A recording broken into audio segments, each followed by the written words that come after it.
Hello दोस्तों, welcome to main point study. I hope आप सारे के सारे ठीक हो। तो आज वही हम करने वाले हैं अपना जो पार्ट 4 है कक्षा 12वीं के इतिहास का, विचारक, विश्वास और इमारतें। और हम करने वाले थे इसके मोस्ट इंपॉर्टेंट क्वेश्चन। और मैं आपको बता दूं, ये वीडियो का पार्ट नंबर सेकंड है, यानी फर्स्ट पार्ट मैं पहले ही अपलोड कर चुका हूं जिसमें मैंने मोस्ट इंपॉर्टेंट क्वेश्चन बताए थे। आधे देखो जैसे कि मैंने मार्क कर रखे हैं, मतलब मैं ये बता चुका हूँ सारे के सारे क्वेश्चन। और मैप के क्वेश्चन भी ना मैं उस वाली वीडियो में बता चुका हूँ। ठीक है, उसका लिंक आपको नीचे डिस्क्रिप्शन में मिल जाएगा, पहले वो जाकर देखना।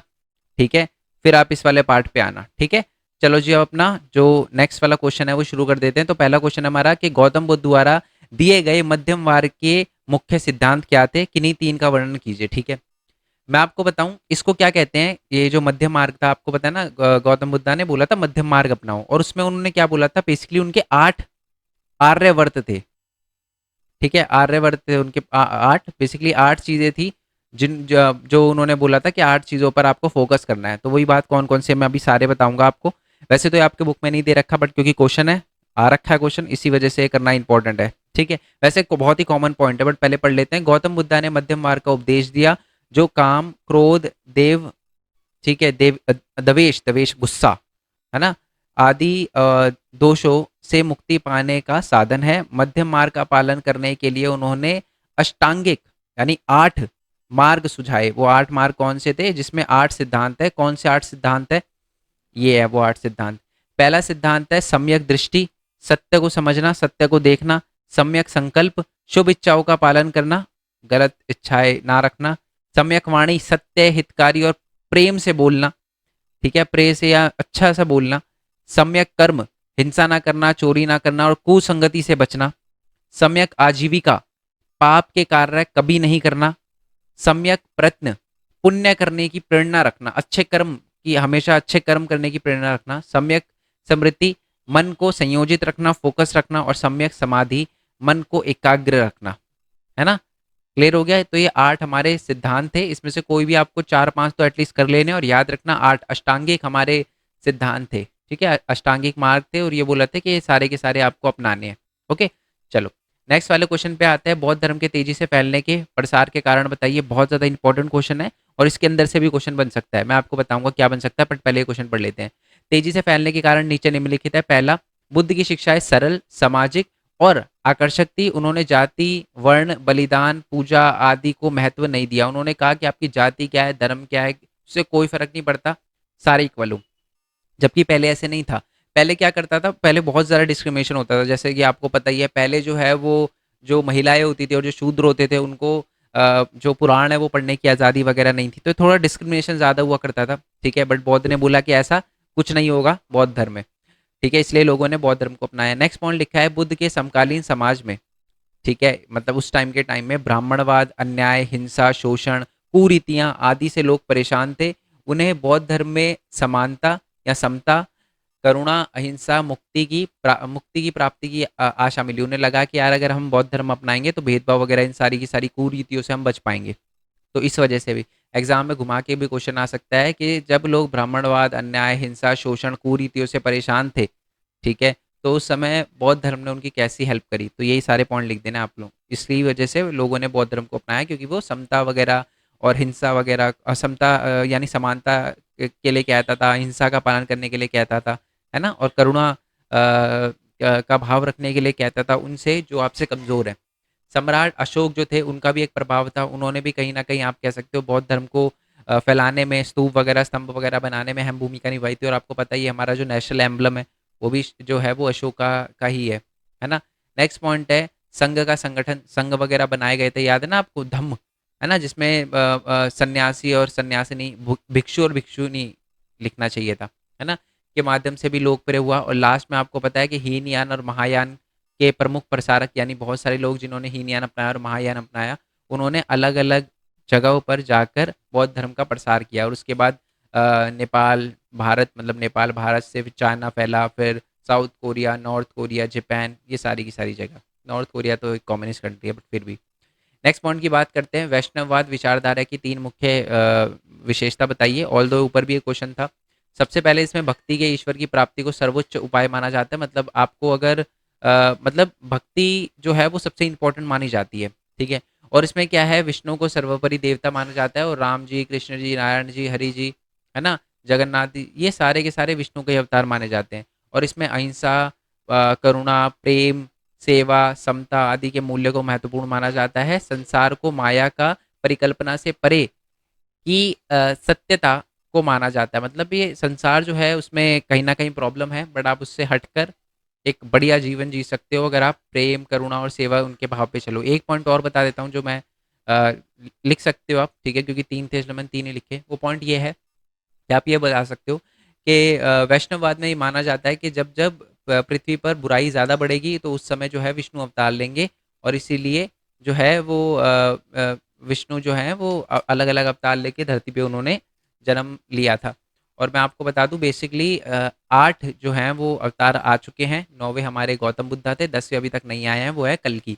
तो ये भी लिख सकते हो कि कल्कि का अवतार अभी होना है, क्योंकि माना जाता है कि कलयुग का अंत करेंगे और जो हमारे गौतम बुद्धा हैं वो हमारे 9वें अवतार माने जाते हैं विष्णु के। नेक्स्ट पॉइंट की बात करते हैं और ये इंपॉर्टेंट पॉइंट है क्योंकि याद है आपको ऊपर भी है ना मैंने बौद्ध धर्म से जो मूर्ति कला का वो थोड़ा-सा डिस्क्रिप्शन नहीं दिया था। क्यों नहीं दिया था? क्योंकि मेरे को पता ही है आप मतलब मैंने अलग से क्वेश्चन इसका बना रखा है, तो 2-2 बार हो जाता है इसलिए। आप कैसे कह सकते हैं कि सांची की मूर्तिकला की चाबी बौद्ध साहित्य में मिलती है? इनकी 3 कारण लिखिए, ठीक है? यानी बौद्ध की मूर्तियों के बारे में विशेषता क्या थी और बौद्ध स्तूप को पत्थर की कहानियाँ क्यों कहा जाता है, सारी की सारी चीज़ें। पहले तो मैं बता देता हूँ क्वेश्चन का मतलब क्या है। देखो, पहले मैं थोड़ा डिस्क्रिप्शन दे देता हूँ। इस वाले क्वेश्चन की बात करते हैं कि सांची की मूर्ति कला को की चाबी बुद्ध साहित्य में मिलती है। इसका क्या मतलब है? बेसिकली है ना, बहुत सारी ऐसी मूर्तियाँ थी जिसको देखकर हम समझ नहीं पाते थे, जैसे कि ये एक मूर्ति है, ठीक है? ये बेसिकली पहले समझ नहीं पाए कि ये क्या है, पता नहीं नदी-वदी क्या बनी हुई है, बट बेसिकली ये एक बौद्ध साहित्य है, जो है वेशांतर जातक जिसे कहा जाता है, उसके अंदर ये कहानी एक लिखी गई थी राजा की जिसने अपना पूरा का पूरा जीवन जो है वो एक सन्यासी की तरह जीना शुरू किया और अपना सब कुछ त्याग त्याग दिया। तो इस कहानी से हमें ये पता चलता है कि कहीं न कहीं है ना, बौद्ध साहित्य के अंदर जो हमें चीज़ें मिलती है, उससे हमें सांची की मूर्तिकला को समझने में बहुत सहायता मिली। ठीक है? चलो, नेक्स्ट है कि पत्थर की कहानी इसलिए कहा जाता है क्योंकि पत्थरों पे बहुत सारी कहानी वगैरह है, जो कि जैसे कि आपको पता है जिसमें जैसे एक और कहानी मैं आपको बता देता हूँ कि बेसिकली सांची के स्तूप के तोरण द्वार पे है ना, हमें एक लेडी की पिक्चर मिली थी, पहले समझ नहीं आया, बाद में पता चला है ना, बौद्ध ग्रंथों को पढ़ने के बाद, बौद्ध साहित्यों को पढ़ने के बाद कि वो पिक्चर जो थी ना, वो किसकी थी? वो थी शाल भंजिका की। मैं सोचा मैंने पिक्चर लगाई है बट नहीं लगाई है, शाल भंजिका की पिक्चर थी। वो मोस्ट उसमें एमसीक्यू जब कराए थे उसमें दिखाया था, शाल भंजिका की वो पिक्चर थी। और वो देवी की पिक्चर पहले तो समझ नहीं पाए, बाद में पता चला कि ये जो है वो शुभ का प्रतीक मानी जाती है, ये किसी पेड़ पे हाथ रखती है तो उन पे फूल खिल जाते हैं, ठीक है? तो इसी वजह से हम कह सकते हैं कि हाँ, बौद्ध जो स्तूप हैं वो पत्थरों की कहानी थी। इसलिए कहा जाता है। अब थोड़ी विशेषता वगैरह देख लेते हैं। विशेषता वगैरह में वही मैंने बात की है, पहली बार देखने से वो मूर्ति कला के बारे में वेशांतर जातक मैं आपको बता चुका हूँ, ठीक है? और एक और बात ये, बौद्ध चरित लेखन के अनुसार एक वृक्ष वो कालभंजिका की कहानी लिखी हुई है ना? और ये भी माना जाता है कि जैसे कि पता है पहले हमें पता नहीं था कि ये जो पेड़ है बार-बार बोद्धि ट्री जो है वो स्तूप के आस-पास मतलब मूर्तियाँ बनी हुई है, मूर्तियों में बोद्धि वृक्ष को दिखाया गया क्या है? बाद में फिर जब ग्रंथ वगैरह पढ़े, है ना? बुद्ध चरित्र पढ़ा, तब हमने देखा कि बेसिकली ये माना जाता है कि बोद्धि ट्री के नीचे ही हमारे गौतम बुद्धा को क्या माना जाता है कि उनको ज्ञान की प्राप्ति हुई थी, इसलिए इसको बुद्ध के उससे दर्शाया जाता है। और भी बहुत सारी चीज़ें हैं, जैसे कि हमने देखा था कि वो धम्म चक्र प्रवर्तन, उससे भी उसके बारे में जो व्हील था, वो भी हमें उसके सारनाथ के बारे में बताता है। धम्म चक्र प्रवर्तन जो दिया था, है ना? सारनाथ पे जो उपदेश दिया था उसके बारे में बताता है। तो ये चीज़ भी हमें कहाँ से जब पहले तो समझ नहीं आई वो देखकर मूर्ति, बट बाद में जब हमने बुद्ध साहित्य को पढ़ना शुरू किया तब हमें समझ आया। ठीक है जी? और भी बहुत सारी पिक्चर वगैरह बनी हुई है जानवरों वगैरह की। ठीक है जी? तो बेसिकली ये बताया गया है कि बहुत सारी जातक, बहुत सारी कहानियाँ जो हैं, साहित्य जो हैं, उसको पढ़ने के बाद हमें मूर्तियों की अहमियत पता चली और पता चला कि वो मूर्तियाँ किसकी है और उसका क्या इम्पोर्टेंस है। तो इसलिए कहा जाता है कि सांची की जो मूर्ति कला है, उसकी चाबी जो है बौद्ध साहित्य है और इसलिए कहा जाता है कि जो बौद्ध के स्तूप थे, वो पत्थरों की कहानियाँ थी क्योंकि इसमें बहुत सारी कहानियाँ थी, जैसे वेशांतर जातक मैं आपको बता ही चुका हूँ। नेक्स्ट वाले क्वेश्चन पे आते हैं। नेक्स्ट वाला क्वेश्चन है कि हमारा जो कई अनुष्ठानों, धार्मिक विश्वासों, प्रथाओं को स्मारक या मूर्तियों या यहाँ तक कि चित्रों के रूप में स्थायी रूप से दर्शयान रूप में दर्ज नहीं किया गया। मतलब बहुत सारी ऐसी चीज़ें थी, बहुत सारे अनुष्ठान थे, धार्मिक विश्वास थे, जो कभी भी है ना लिखे नहीं जा सके। ऐसा क्यों है? बताइए। तो इसके रीज़न ये नीचे में लिखे थे। पहला, ऐसे कई समुदाय के लोग थे जो अपने रीति रिवाज, धार्मिक मान्यताओं, प्रथाओं का रिकॉर्ड नहीं रखते थे, इसलिए कभी भी हमें उनको पता नहीं चल पाया। ठीक है। दूसरा है कि हालांकि उनके पास धार्मिक गतिविधि की जीवंत परंपराएं और उनके अपने दार्शनिक विचार हो सकते हैं, बट उन्होंने क्योंकि रिकॉर्ड नहीं रखे इसलिए हमको उनके बारे में पता नहीं चला। ये एक ही पॉइंट है। ठीक है। नेक्स्ट पॉइंट की बात करते हैं। आमतौर पर लोग उन चीज़ों का रिकॉर्ड करना चाहते थे जो साफ नजर आती थी। वह धर्म और दर्शन के बारे में अपनी दैनिक परंपरा का रिकॉर्ड रखने में तत्कालिता महसूस नहीं करते थे। मतलब अर्जेंसी नहीं थी। मतलब मेरे कहने का मतलब है वो बेसिकली जो चीज़ देखते थे ना उसी को लिखते थे धर्म के बारे में, और बहुत ही कम रिकॉर्ड मिलते हैं क्योंकि उनको लगता था यार लिख लेंगे, बाद में लिख लेंगे, कोई अर्जेंसी नहीं लगती थी उनको। ठीक है। तो इस वजह से भी उन्होंने रिकॉर्ड नहीं रखा, फिर किसी ने भी रिकॉर्ड नहीं, उनको लगा कि आने वाले रखेंगे, आने वाले रखेंगे, आने वाले रखेंगे, हमारी आने वाली पीढ़ी रखी, किसी ने भी नहीं रखा।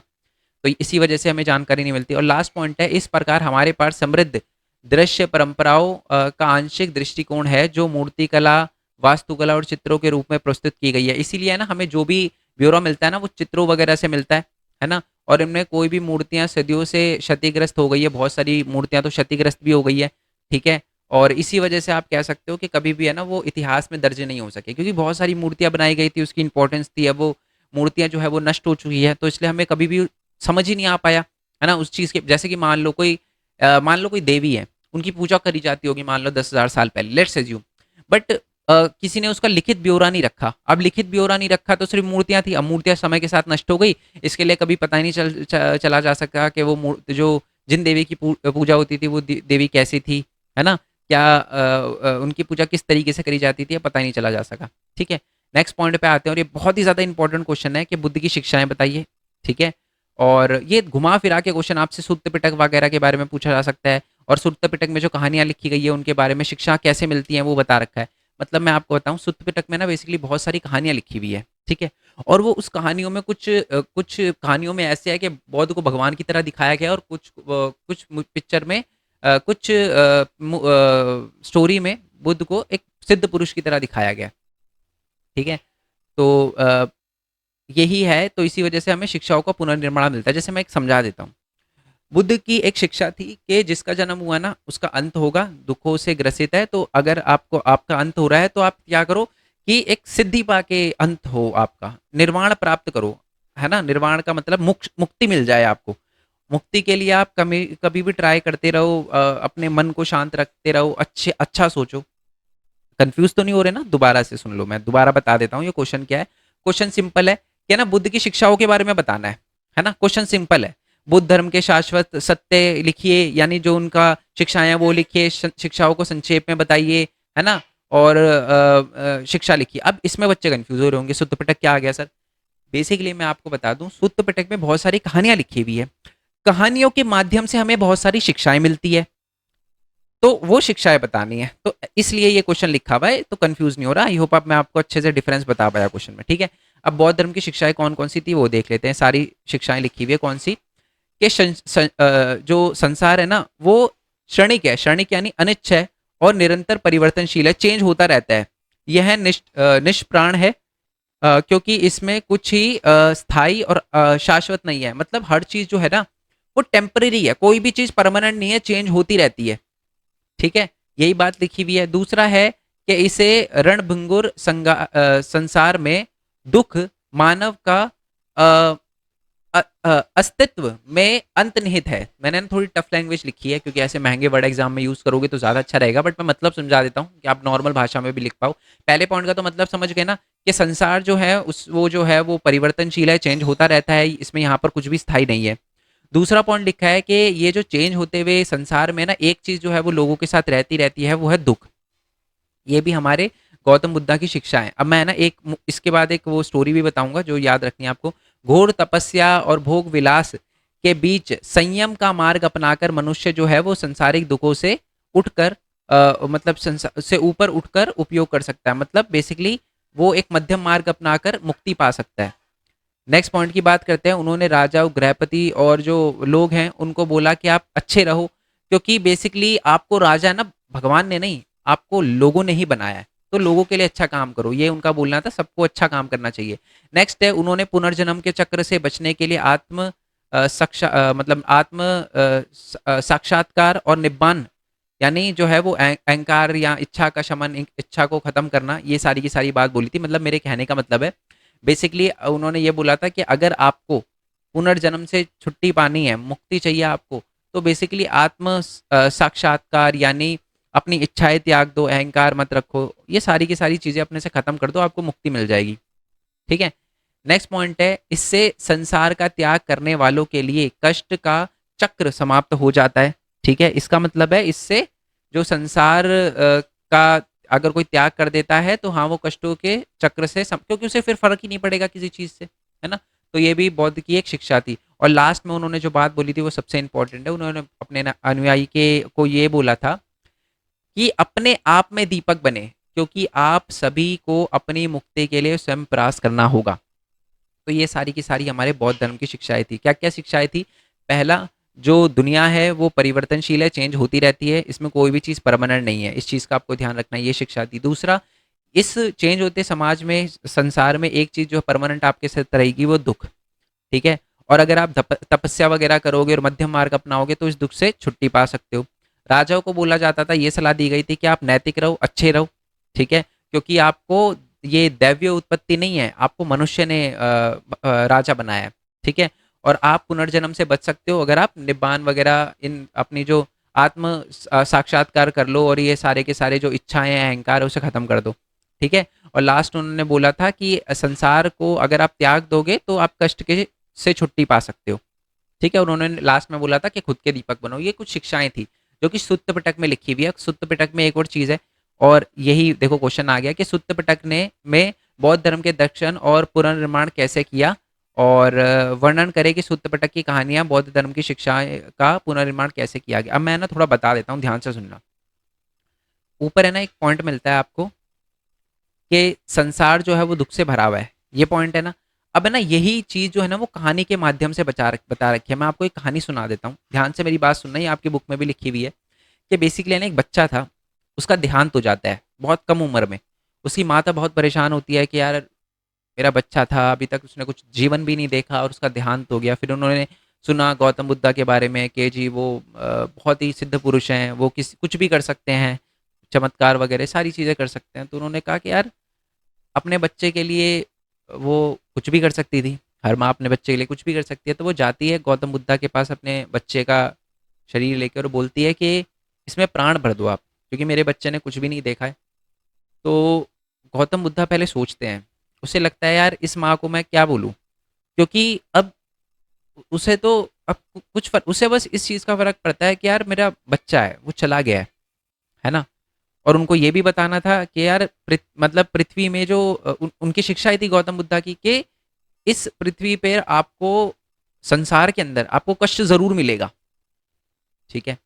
तो अब ये चीज उस माँ को कैसे समझाए, क्योंकि उसको लग रहा था कि यार ये तो गलत है, मेरे मेरे बच्चे के साथ गलत हुआ है। तो उन्होंने कहा ठीक है, मैं आपकी बात समझ पा रहा हूँ और मैं इसका समाधान भी करूंगा, बट आपको क्या करना है कि एक मुट्ठी चावल लेकर आने हैं उस घर से जहां पर कभी भी किसी की मृत्यु ना हुई हो। तो उस माता को लगता है कि चलो इन्होंने मेरी हेल्प करी, अब इन्होंने मेरे को काम दिया, मैं ढूंढ के लाऊंगी उस घर से जहाँ पर किसी का देहांत ना हुआ हो। वो जाती है, गांव गांव जाती है, बट वो किसी भी घर जाती है ना, तो वो बोलती है कि मेरे को एक मुट्ठी चावल दे दो, बहुत इंपॉर्टेंट है। सारे देने के लिए रेडी हो जाते हैं, बट फिर उनसे वो बोलती है कि आपके घर में कोई देहांत नहीं तो नहीं हुआ ना किसी का, दादा दादी चाचा चाची बच्चे किसी का भी? तो सारे बोलते हैं हुआ है। फिर एंड में जाके उनको, मतलब जब ये बहुत टाइम हो जाता है और वो ऐसे ढूंढने लगती है और पता चलता है कोई भी ऐसा घर नहीं है जहाँ पर किसी का देहांत नहीं हुआ, तो उनको समझ आता है कि बेसिकली हर घर में कष्ट है, हर संसार में हर जगह कष्ट है। ठीक है। तो एक ऐसी चीज है जो कभी खत्म नहीं हो सकती, है ना। जो आया है उसका अंत निश्चित है, ये भी गौतम बुद्ध की शिक्षा थी कि जो आया है उसका अंत निश्चित है। ये कहानी सुत्त पिटक में लिखी गई और इससे हमें यही शिक्षा मिलती है ना।